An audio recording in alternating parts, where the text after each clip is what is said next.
और ना बाप बड़ा ना भैया, सबसे बड़ा रुपया। बच्चे सब छोड़ के भाग जाएंगे। बुढ़ापे में हमको जाकर रहना होगा कहाँ पर? कहाँ पर रहना होगा? वृद्धाश्रम। बुक करा लिए? कितने लोगों ने करा लिए? कोई बात नहीं, नहीं कराया तो दिक्कत में रहोगे, कराने पड़ेंगे। या अपने घर को बना लेंगे वृद्धाश्रम, कौन सी बड़ी बात है। पैसे वाला आदमी काहे को वहाँ जाएगा, अपने घर में बनाएगा, है ना। दीदी हंस रही है। भाई पैसा पर्याप्त होगा, इंटेलिजेंट पर्याप्त होगा, काहे को वृद्धाश्रम जाएगा, अपने घर में वृद्धाश्रम बना रहे, क्या दिक्कत। अकेले पैसा होना चाहिए, 4-6 सेवक रहेंगे। मैं एक गांव में गया, उस गांव का नाम है गुजरात। आज गुजरात के लोग हैं ना यहाँ पर गुजरात में चलेंगे इस पूरे शिविर में, है ना। माधोपर करके नाम है इस गांव का, कच्छ में। माधोपर गांव में, पर ही गुजरात में पर बोलते हैं ना, पूर नहीं बोलते। माधापर में जो स्टेट बैंक की ब्रांच, वर्ल्ड में कोई ऐसी ब्रांच नहीं है जिसमें इतनी सर्वाधिक एफडी कराई गई हो। उसका हाईएस्ट रिकॉर्ड है वर्ल्ड लेवल का।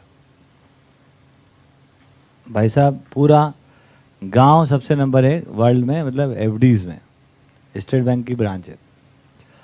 और पूरे गांव को यदि आप घूम के देखो तो पूरा एकदम चकाचक बना हुआ है, ये उसकी खासियत है। और हर घर पे मतलब बाहर भी टाइल्स लगी है, ओटला भी लगा रखे टाइल्स, दीवारें सब टाइल्स, है ना। और पूरा चकाचक, जिसको आप चकाचक बोलते हो, पूरा चकाचक। और हर घर में एक छोटा सा एक बड़ा गेट है, एक छोटा सा गेट है। छोटा सा गेट खुला रहता है, उसके आगे एक, हर घर में एक कमरा रहता है, उसमें एक बुजुर्ग दादा रहते हैं, एक डोकरा या डोकरी रहते हैं उसमें। और पूरा घर खाली है ना।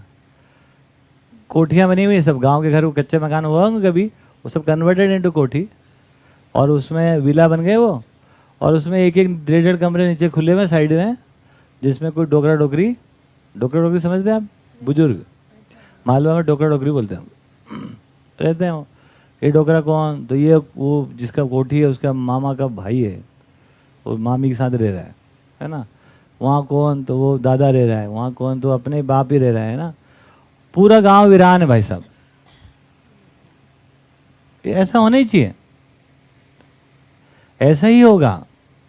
जहाँ पर सबसे ज़्यादा एफडी होगी वहाँ ऐसे ही होना चाहिए, वैसे ही हो रहा है। ऐसे ही हो सकता है क्योंकि एफडी के लिए सब लोग भागे हैं वहाँ, है ना। कहाँ कहाँ जाके वो पूरे वर्ल्ड में फैले वहाँ के लोग, माधापर के लोग। और इतना पैसा लाके बैंक में एफडी कराते हैं और कोठी जरूर बना के जाते हैं बाजू वाले को दिखाने के लिए, है ना। बाजू वाला पहले उधर ही है। तो पूरा गांव ऐसा हो गया वैसा। तो वृद्धाश्रम ही तो है, पूरा गांव वृद्धाश्रम। भाई साहब स्कूल ये सब इतना डोनेट कर दिए लोगों ने। अब इतने क्या है यार, स्कूल में पानी की व्यवस्था, ये बच्चे नहीं है,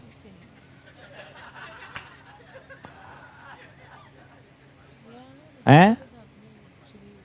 बुड्ढों के कहाँ से पैदा होंगे ना।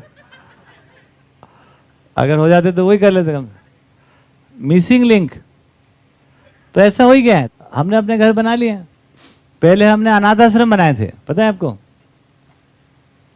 हर घर पहले अनाथ आश्रम बना। थोड़ा कड़वी बात है ना जरा, जो अस्वीकार होने वाली है, अस्वीकार होने वाली, लेकिन है ऐसा। तो अब आज तभी तो हम बैठ के बात करेंगे कि हाँ यार ये तो नहीं स्वीकार हो रही है, लेकिन है तो ऐसे ही। तो वृद्धाश्रम कब धरती पे पैदा हुए? जब अनाथ आश्रम शुरू हुए। और अनाथ आश्रम वो नहीं कि जो बाहर बाहर बनाए थे, नहीं, जैसे दीदी ने बताया, अपने घर में रहते हुए अनाथ। कौन कौन हुए अनाथ? जब माँ बाप बाहर चले गए, अपनों ने बच्चे अनाथ। माँ बाप का क्या मतलब होता है? जो पाले पोसे। पाले पोसे हो तो बाई भी पाल पोसती है। नहीं, दिमाग दर्शन का देते। हाँ अभी आया ना सही जगह। जोरदार ताली दीदी के लिए। तो एक भ्रमित परंपरा है, मतलब माँ बाप की गलत परिभाषा क्या है ना, अधूरी परिभाषा। गलत का मतलब जब भी मैं गलती से निकल जाए तो अधूरा। माँ बाप का अधूरा परिभाषा क्या है? केवल खिलाई पिलाई, पालना पोसना और बाद में कोसना। ये शब्द भी बड़े सुंदर बनाए हैं लोगों ने, रिथमेटिक है, राइमिंग है इसमें। पालना पोसना और जिंदगी भर कोसना। क्यों? क्योंकि बच्चे तो तुमने पाले पोसे लेकिन अनाथ।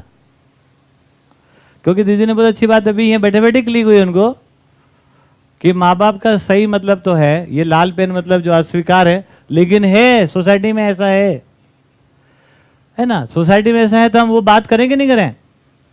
दोनों बात करेंगे, क्या अच्छा है और क्या कमियां हैं, ताकि कमियों पर भी बात करके निवारण करें और जो अच्छा है उसको बना कर रखें और मजबूत करें। तो ऐसी बात करूं या केवल अच्छा अच्छा बात करूं? क्योंकि मेरे पर बहुत सारे आरोप लगे रहते हैं कि अजय दायमा ना बहुत ही है ना निगेटिव आदमी है यार, पता नहीं क्या क्या दिखाता है हमको वहाँ क्लास में खड़ा होकर, ऐसा इतना खतरनाक दिखा देता है। मेरे पे बहुत सारा ब्लेम है ऐसा, पता है पूरी दुनिया गाली देती है मुझे कि ये बहुत निगेटिव आदमी है। काम सब अच्छा करते हैं, आदमी बहुत निगेटिव है। मैं क्या बढ़िया है, तुम बातें अच्छी करते हो, काम सब निगेटिव करते हो।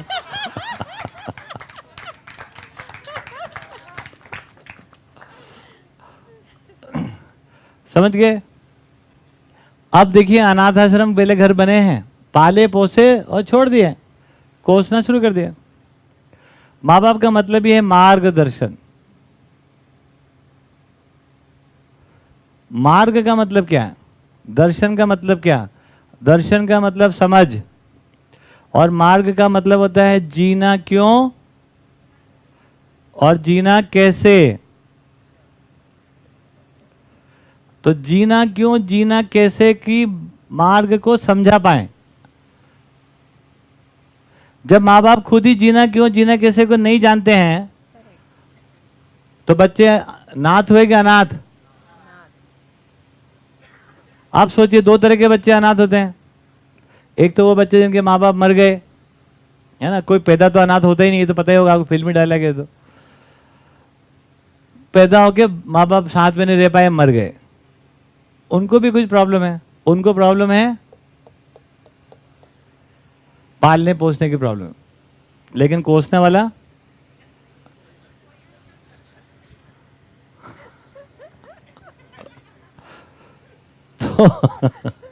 तो आप ये बताओ, ऐसे अनाथ जिनके माता पिता नहीं है वो ज्यादा आराम में है कि ऐसे अनाथ जिनके माता पिता उनके साथ ही रहते हैं वो आराम में है? तो ज्यादा दिक्कत में कौन है? माँ बाप होकर भी माँ बाप नहीं है, माँ बाप होकर भी मार्गदर्शन कराने की योग्यता नहीं है। जीना क्यों जीना कैसे बता ही नहीं पा रहे। वो बिटिया पूछ रही, मम्मी बता क्या है, व्हाट इज लाइफ, तो बता ही नहीं पा रहे हम, है ना, हम बता ही नहीं पा रहे, गोल गोल गोल गोल घूम रहे हम। ये बात समझ में आ रही? सो पहले अनाथ आश्रम बने हैं, उसके बाद वृद्धाश्रम बनने ही थे। आज आप अपनी मस्ती के लिए, अपने मौज के लिए, अपने मनोरंजन के लिए, अपने नाम के लिए, अपने मान्यताओं के लिए, अपने बोर होने के लिए आप बच्चे पैदा कर लेते हो, विच इज कोई बहुत बड़ा काम थोड़ी ना है, सारा प्राकृतिक काम है वो तो फटाफट हो जाता है ना। उसमें कुछ भी आपका क्वालिटी नहीं चाहिए। जीव चेतना में रहकर भी हम बच्चे पैदा कर सकते हैं, लेकिन बच्चों को पालना जो होगा, जिसको हम कह रहे हैं मार्गदर्शन के अर्थ में, जीना क्यों जीना कैसे का उत्तर, वो तो मानव चेतना में ही संभव है।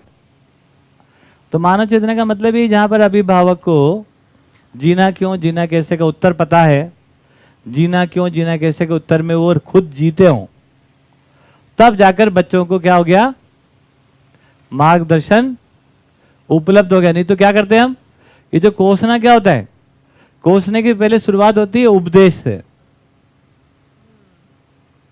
यहां तक होता है लाड़ प्यार। तो एक उम्र तक लाड़ प्यार चलता है, जब तक वो है ना लगता ही नहीं कि हमारे बच्चे हैं, इतने इंसान के बच्चे हैं कि नहीं, है ना, ऐसा लगता है कुछ खिलौने से, चब्बी चब्बी से प्यारे प्यारे से लगते हैं, तब तक लाड़ प्यार चलता रहता है। उसके बाद थोड़े बड़े होने के लिए कोसने का मैं फ्रेमवर्क दे रहा हूं आपको। शुरुआत होता है ये करो, ये नहीं करो, ऐसा करो, ऐसा नहीं करो, है ना, डूज एंड डोंट्स आपने चालू कर दिए। शुरुआत यहां से होती है और ये बढ़ते बढ़ते बढ़ते जाते तक यहां चला जाता है निकम्मा है।